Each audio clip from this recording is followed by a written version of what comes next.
Hey yo yo yo, salut les turfeuses, salut les turfeurs, bienvenue pour un nouveau pronostic de Benoît Requin. Ok, place au pronostic du quintet du dimanche 2 avril, direction Auteuil pour le prix du président de la République. Steeplechase, 4700 mètres, 17 partants car le 4 et non partant, réunion 1, course 3, indice de confiance 2 sur 5.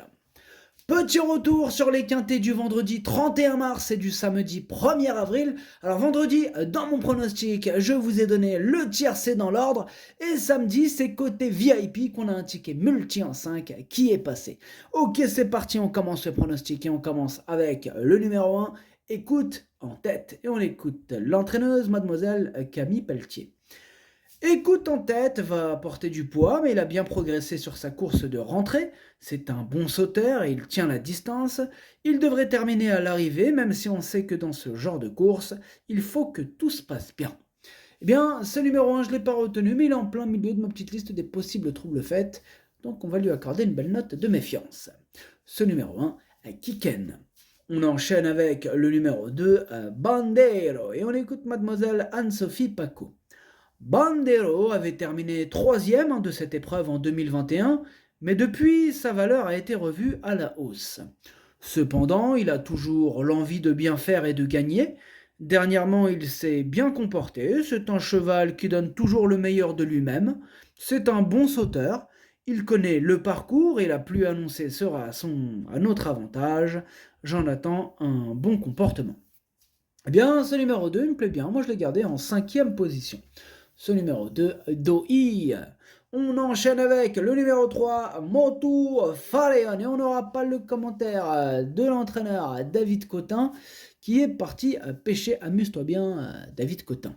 Alors, ce numéro 3 aussi me plaît beaucoup. Je l'ai gardé assez haut en quatrième position. Ce numéro 3, Yomi.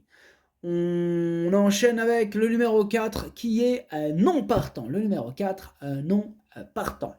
On passe au numéro 5, inédit de Siergue. Et on n'aura pas les commentaires non plus de l'entraîneur de cet inédit de Siergue. L'entraîneur, c'est Arnaud Chaillet. Et Chaillet, il est parti pêcher. Amuse-toi bien, Arnaud Chaillet. Alors, du coup, ce numéro 5, il me plaît bien. Lui aussi, je l'ai gardé plutôt en bout de combinaison, mais je l'ai gardé. Ce numéro 5, Docueil. On passe au numéro 6, Galuron, et on écoute Nicolas de la Jeunesse. Galuron n'était pas encore prêt pour sa rentrée. Il a perdu 1 kg sur cette course. Il est désormais compétitif pour ambitionner une place. Il est en pleine forme et le terrain souple va l'avantager. Lauréat du prix Montgomery, je n'ai plus le choix des engagements. Il a été préparé pour ce président et il devrait bien courir. Alors, ce numéro 6, c'est un regret. C'est mon deuxième cheval de complément en cas de non partant. Attention. Donc, ce numéro 6, Domenico Kai. On passe au numéro 7, Batam du Bocage. Et on écoute Jérôme Delaunay. Batam du Bocage vient d'effectuer une très bonne rentrée dans le prix Luther 3. Je suis très satisfait de sa préparation. La jument est vraiment belle. Pour moi, elle est faite pour ces parcours-là car elle suit tous les trains. Elle est facile et pratique. La distance ne sera surtout pas un problème. Elle a moins d'expérience que certains de ses adversaires, mais elle a sa chance. Eh bien, ce numéro 7, c'est tout simplement mon préféré. Je l'ai installé en tête. Ce numéro 7, Okiniri.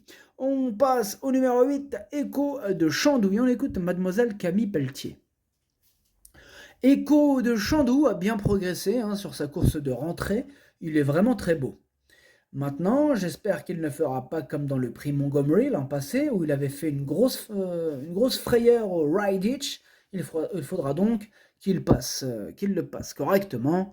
Il a lui aussi sa place à l'arrivée. Bon, il a eu peur au Ride Ditch. En espérant qu'il n'a pas peur cette fois-ci au Ride Ditch. Alors, ce numéro 8, moi, il me plaît beaucoup. Je l'ai gardé très haut en troisième position. Ce numéro 8, Daisani. On enchaîne avec le numéro 9, Paulinuit. On écoute Artus Adeline de Bois-Brunet. Paulinuit va effectuer sa rentrée. Le cheval est vraiment très bien le matin et trimballe sa cavalière. Il n'est tout de même pas évident de rentrer dans une telle course, mais nous n'avons pas le choix des engagements. C'est un cheval qui s'économise tout le temps, donc s'il manque d'une course, il ne se livrera pas. Eh bien, merci Artus Adeline de Bois-Brunet. Alors, ce numéro 9, moi non plus, je ne l'ai pas retenu. Hein. Je ne l'ai pas retenu, j'en ai préféré d'autres. Voilà. Alors, ce numéro 9 avec Kakeux. On passe au numéro 10, Rosa Club. Et on n'aura pas les commentaires de l'entraîneur, encore David Cotin, toujours au même endroit. Hein. Amuse-toi bien, il y avait Carnot Chaillet. Ah, Chaillet, sont partis pêcher. Avec David Cotin, Chaillet. Ouais.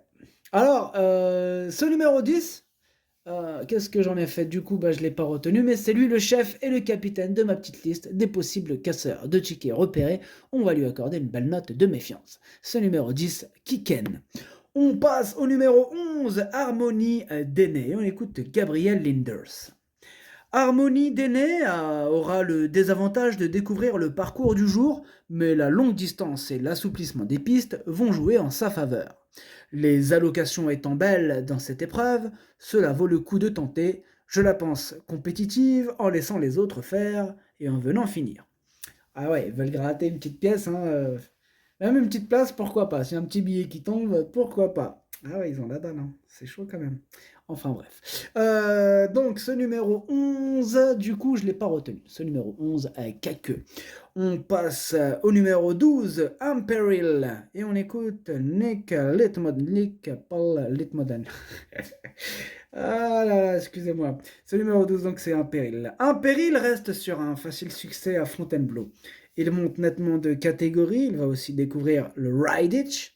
Cependant, c'est un bon sauteur et la distance ne lui posera pas de problème. S'il passe bien le Ride-Itch, j'espère qu'il pourra s'emparer d'une place. Alors, ce dimanche, ils ont kiffé le Ride-Itch. Il leur fait peur ce Ride-Itch.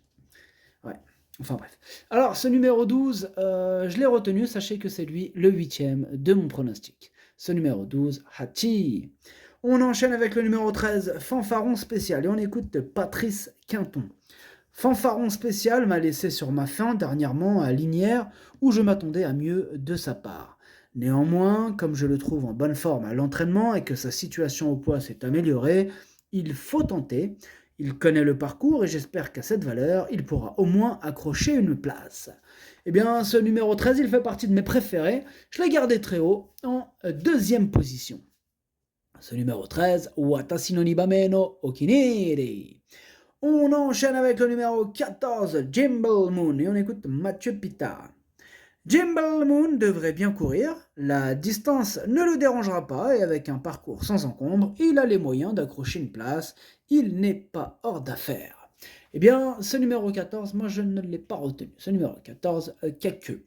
On passe au numéro 15, Royal Cléty, et on écoute Éric Le Coiffier. Royal Cléty m'a pleinement rassuré après avoir fini 5e du prix Luther 3 à Auteuil. Il est en regain de forme et se plaît sur les longues distances. L'assouplissement du terrain est un atout pour lui. Il a les moyens de finir une nouvelle fois dans les 5 premiers. Il a une petite marge de manœuvre en valeur 58. Cette course arrive à point nommé. Eh bien, ce numéro 15, je l'ai retenu en bout de combinaison. Ce numéro 15, Nanaï. On passe au numéro 16, Harry Conti. On écoute Jérôme Delaunay. Harry Conti a fait 2 fautes au mauvais endroit dans le Luther 3. Le cheval étant en belle condition, on tente le coup. Il porte un petit poids dans cette épreuve, donc c'est toujours intéressant. Ah, ce numéro 16, il me fait peur, c'est lui mon gros regret, c'est mon cheval de complément en cas de non partant, on ne peut pas tous les mettre, hein, vraiment, c'est lui mon gros regret, attention à lui. Ce numéro 16, Kokai. On passe au numéro 17, Fontanès, et on écoute Emmanuel Clayeux. Fontanès est arrivé à maturité pour tenter ce genre d'épreuve. Il me semble bien placé au poids, en bas de tableau. L'assouplissement du terrain ne le dérangera pas, comme le parcours des 4700 mètres. Il a régulièrement couru cet hiver et se présentera en bonne condition. Il ne sera pas monté de façon offensive, il tentera d'obtenir la meilleure allocation. Alors, ce numéro 17, je ne l'ai pas retenu. Ce numéro 17, Kakeux. On termine avec le numéro 18, Gunnar, et on n'aura pas les commentaires de l'entraîneur. Hein. Vincent Jouet, il est parti jouer, tiens, avec David Cotin et Arnaud Chaillet Amuse-toi bien, Vincent Jouet et toute ton équipe. Alors, ce numéro 18, pardon, je ne l'ai pas retenu, mais il est à l'arrière de ma petite liste des possibles troubles faits, donc attention quand même. Hein. Ce numéro 18, Kiken. Le pronostic, ça donne 7, 13, 8, 3, 2, 5, 15. Merci d'avoir suivi cette vidéo. N'hésitez pas à mettre un pouce bleu si la vidéo vous a plu. Pour accéder à tous mes tickets pour la course du Quintet, rendez-vous directement en description de la vidéo. À jouer avec modération. Bonne chance. Chopez-le-moi. Ciao.